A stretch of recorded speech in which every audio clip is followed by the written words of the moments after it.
everybody, it's Dorr and Coch with Tactical Hyve.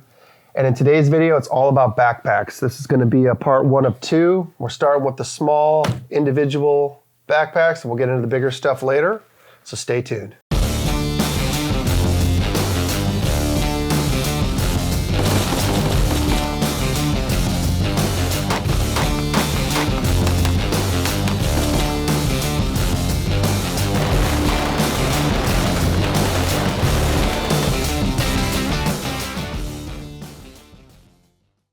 Hey, today's video is brought to us by Vedder Holsters. Right? They're a big supporter of the channel. We use them in our content as well as when we're teaching classes. So they'll make a holster for any major make model of handgun, and they'll match your light laser, combo these days. So however you want to run your rig, they can make it for you. They're a good company, made here in the USA. So if you need a good holster for a good price, go ahead and check them out in the description box below.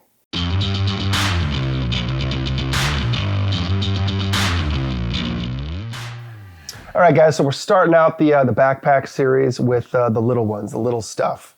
And for us, there's a company from Northern California called Camelback, and that is pretty much what we used in the small individual pack department. They start off looking like this. They were the only game early on. Camelback was the only game in town when it came to that. And these guys absolutely crushed it. They start off looking like this. They're nice, they're new, they're shiny, they got tags. And then 1 minute later, after you take that stuff off, they start to look like this. They do hold their shape. The zippers are good quality. We don't have any official at all connection with Camelback. I did have a cousin that worked there for a while, but that was a long time ago. Mm-hmm. This one was actually used in a sniper configuration. Yeah, got a little still got some jute. Gilly. Still got some old rubber bands for putting on bushes, branches. And I would drag this thing behind me or just keep a little bit of ammo, water. It's almost like a lunch pail / briefcase. You go into the office, better grab the briefcase. And that is what you used it for kind of early on in my career. But once we got over to war, things started to change. Yeah, I mean, early on, okay, like I said, there was, at first they start off, it's basically a little sleeve that went on something like this and a little, crappy little, shoulder, harness. Okay, and that's all you had. It was your hydration, sport hydration, right? And then look a little something like this. There you go.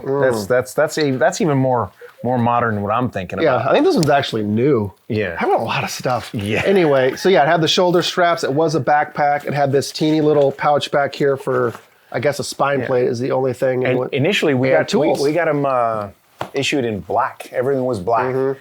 Of course, then we go to war in the desert, and so I'm not going to just get rid of stuff. So you work out the old rattle can. I'll rattle can anything, and it turns out really good.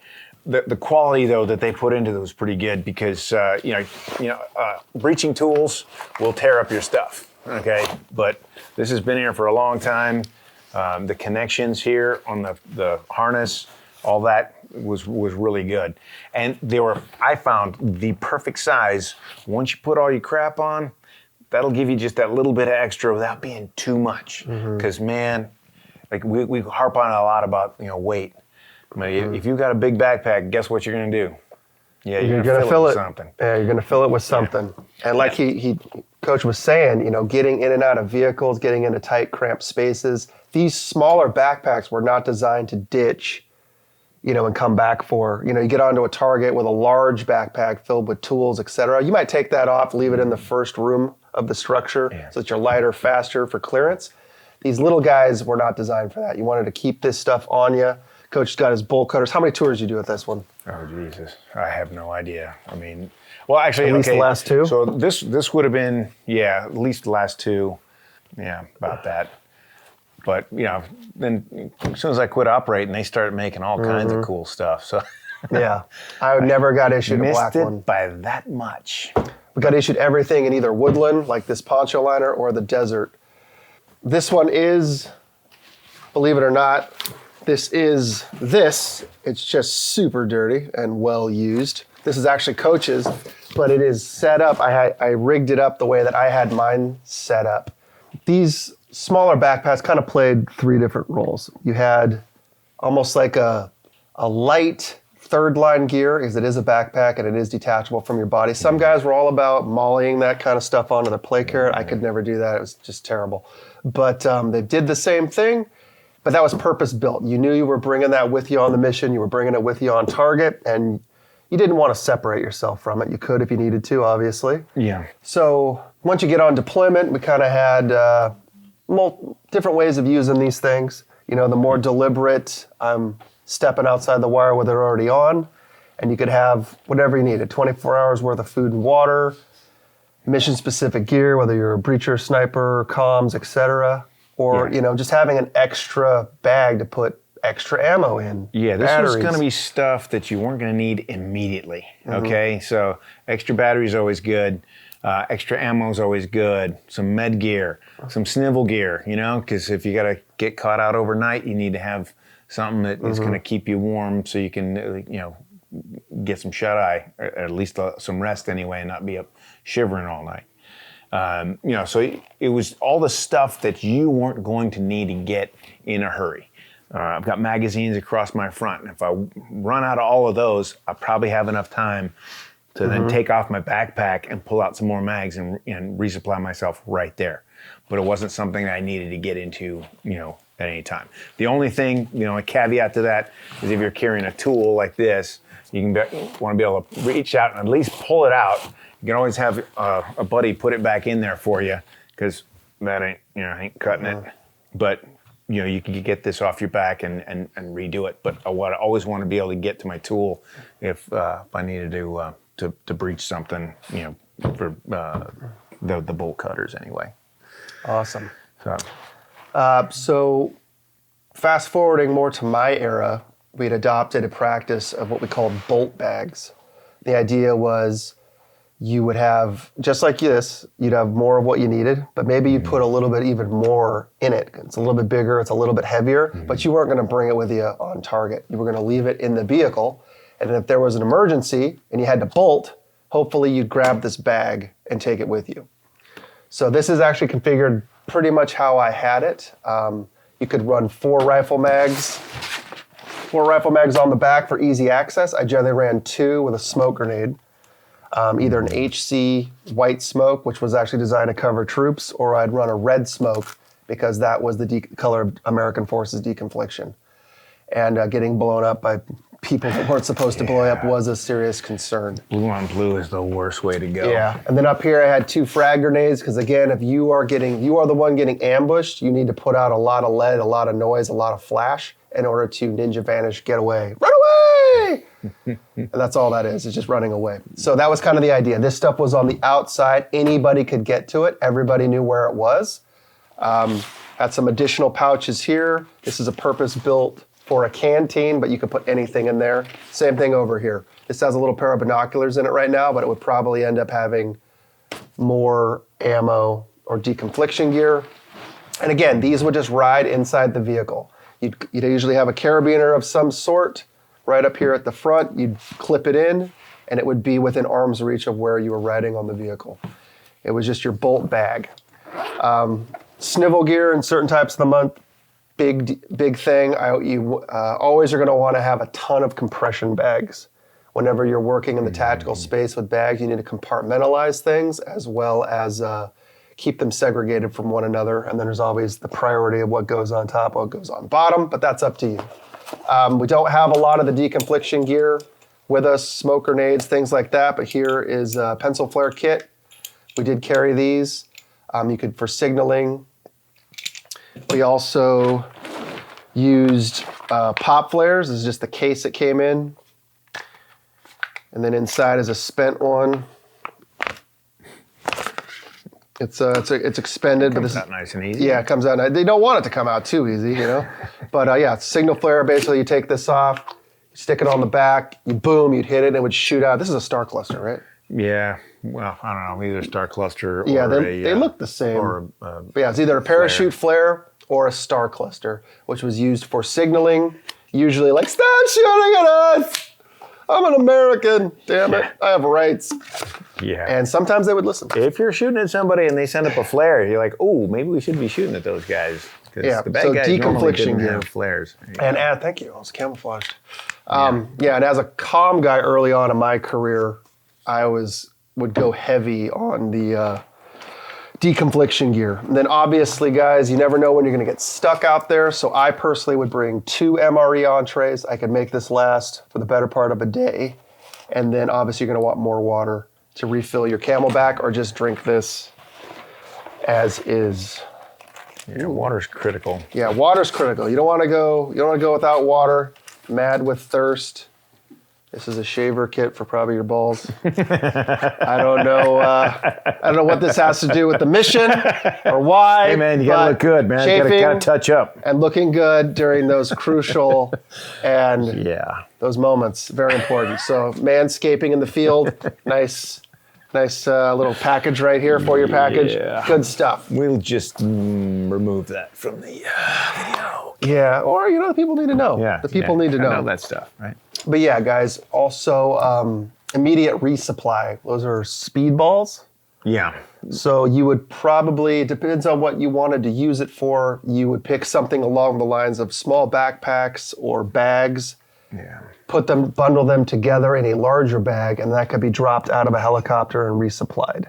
That is one of the big lessons learned from the Black Hawk Down incident, was being able to get your troops rapidly resupplied in the worst of conditions. Yeah, and when we did it, it was all individual. Yeah, I would pack my own speedball and have it, set up to be dropped. And you guys did more of a generic thing. Yeah, right, ours was more like a communal bundle. And the idea was they would, and I think it's because we just didn't have tons of these bags. Everybody had their bags that they brought, and you didn't bring everything on deployment anyway. So they would just use whatever they could. They'd get generic backpacks, like this kind of stuff would be laying around. Maybe they'd use these, put 2 of these in a parabag, or the parabag would just have bandoliers with jam mags in them, the taped, prepped ADA boxes, water bottles just thrown in there. They'd pad them sometimes with honeycomb and other padding that they had available. Honeycomb is like Magnum corrugated cardboard. It's about 4 inches thick, and it's made to crush. So if you have to throw it from any kind of height, you're not going to break whatever's in there. Busted water bottles would suck. God forbid if the parabag hit somebody. It would still suck, but at least you'd have the cardboard. I think it would still kill them. Probably. Those things were heavy. Because you're going to put like a squad's worth of backpacks into a parabag, which is, about this big. I think 200 to 300 rounds of 7.62 and 5.56 link. And then maybe 2 saw boxes, 3 or 4 60. But it just depends on what kind of weapon systems were out there.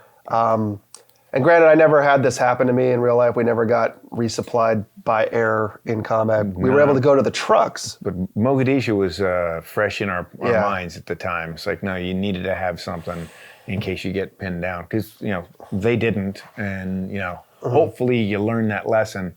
We seem to relearn a lot of lessons in the military. But yeah, bundling up little backpacks like this, whether it's an individual basis or you do them generic, just options, guys. Just things to think about. And then obviously priority. What do you need to get to right now? You don't have time to go digging through a bag looking for something. So ammunition, frag grenades, smoke grenades.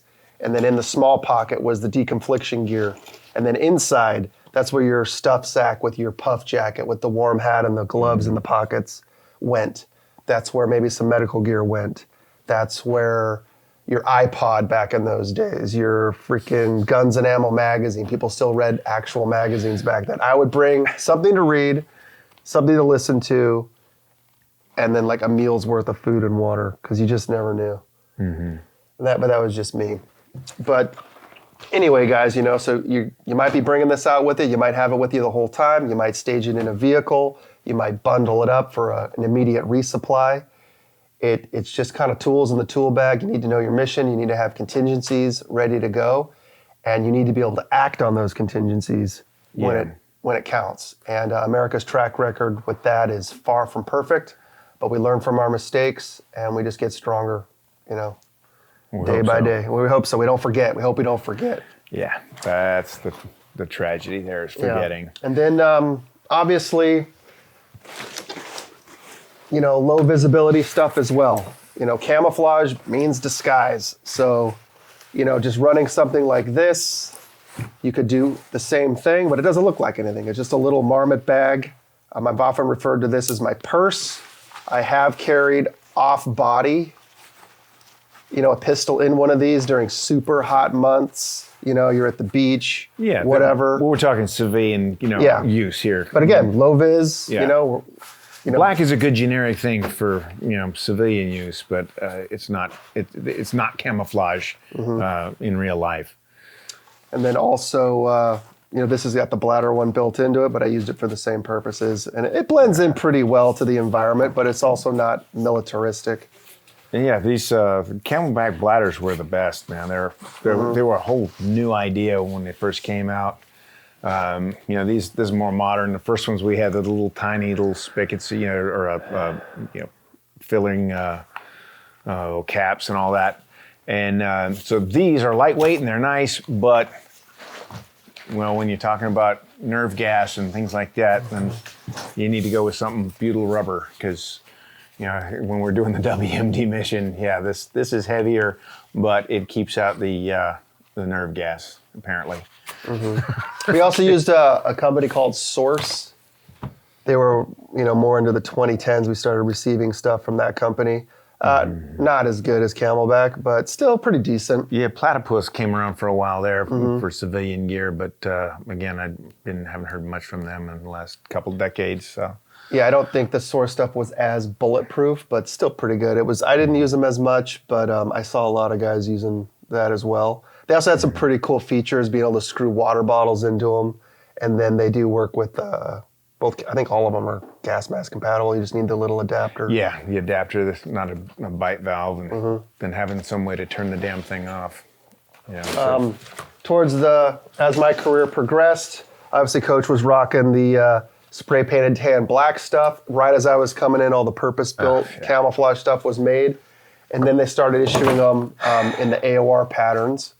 So back then you got one of everything. The coolest upgrade on these is obviously the helmet pouch.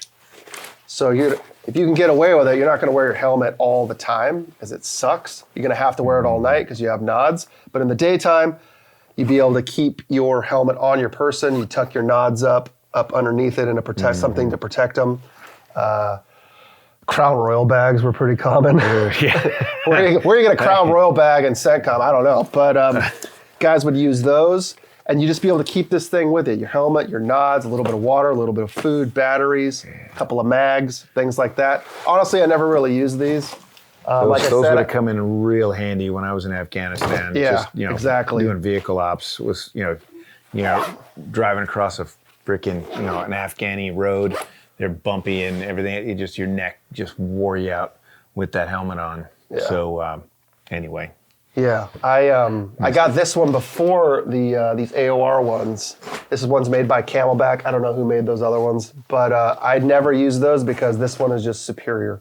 This is just the next generation of what we've been using. Gen 1, we had Gen 2 out here earlier. And I don't know if they still make this, Camelback Maxpedition gear. This one's about 10 years old and has the helmet compartment, and I never looked back. And I use this one for the same reasons I use the other one. It doesn't have the molly on it. That's okay. I just kind of configured it a little bit differently as far as where I put my mags. It basically has the only thing it doesn't have for molly pouches is for something you put on extra out here. But it's got the side pouches and. But this was my go-to truck bag, my bolt bag, my admin bag. I would run at times. I would take my can off of my gun if it was just going to be a daytime admin run. I would have the nods, the suppressor. I usually used 2 30-round mags taped together right here at the top. And I kept all that kind of I need it now stuff in here. And then deconfliction was a little bit more high-tech in those days, and I had people that worked for me that carried that kind of stuff. I wasn't that guy anymore, but I did carry a little bit of that stuff with the side pockets. And then I would use the bladder from time to time, but I was a big fan of the bladder on the plate carrier. And then I would carry extra water, extra different types of drinks in here. But this is by far my favorite one, Camelback Maximum, that's a different company, Maxpedition. Gear? It actually looks like the other logo, but Maximum Gear. I don't know if they're still making these, but if you can find one, I highly recommend them. Again, I don't have any connection with this company anymore at all. I did have a family member that worked there way back in the day. Pretty much a perfect size, right? But yeah, I don't know what more current evolutions of the small personal backpack they have out there, and I don't care because this is the one I'm sticking with. And honestly, I mean, the stuff that was made back then, it lasts. Yeah, It's good quality. The stuff, I mean, seriously. You know, I mean, if you got to buy it, buy once, cry once. But you know, if it gets issued to you, Yeah, they're up there with like Surefire. I mean, I have keep it. Surefire flashlights that were in the military long before I ever joined, and they still work. It's like aim points. They work. They still work. But anyway, guys, this is just a quick down and dirty on the small personal backpacks. Whether you're going to bring it with you from the start point, you're going to leave it in the vehicle, you're going to have it brought to you by an asset. Definitely have a plan for that stuff. Definitely have a plan for what you have in it, why you have it in there, and how to get to it. Because when things pop off, you don't want to be playing the guessing game, and you don't want to be searching for what you need. And we did this as, you know, in a military mission, but as a civilian, you got your own missions going on, you know? I mean, you plan your day, you know, plan what you're going to need, take what you need, leave what you don't. You know, but it gets just as heavy if you're going backpacking as you are if you're, you know, humping into combat. So, you know, just plan ahead and, you know, get this. It doesn't have to be quite as down and dirty as what we have, but, you know, it's a good thing to have even for civilians. Yeah, I mean, I treated a day at Disneyland like an op. You know, like the loadout, everything was where everything was. Like, it doesn't matter what you're doing, you know, just know how to use your bags, pick the right bag, and just put some thought into it. That's, you know, kind of what we're trying to advise. Anyway, guys, just a quick video. Hope you liked it. Give us a like, subscribe if you haven't already done so, and hit that bell, guys, because we're pumping out content faster than anybody else on this YouTube, as far as I know, man. It's pretty nuts. You guys gotta hit the bell so you know when it happens, because YouTube ain't helping us on that one. Yeah. All right, guys. This is Dorr, Coach, out.